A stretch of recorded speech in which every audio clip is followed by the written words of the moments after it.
We have provided evidence to show that the shareholding should revert to SK Macharia and Ms. Macharia. 2, we have very firm instructions to sue Kiptum, not as a government officer. We are going to sue him in his personal capacity. He will have to hire his own advocates to defend him.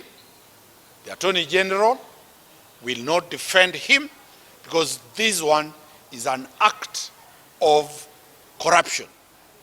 We have equally notified the EACC to start investigating one Kiptum and also investigate the people at the company registry.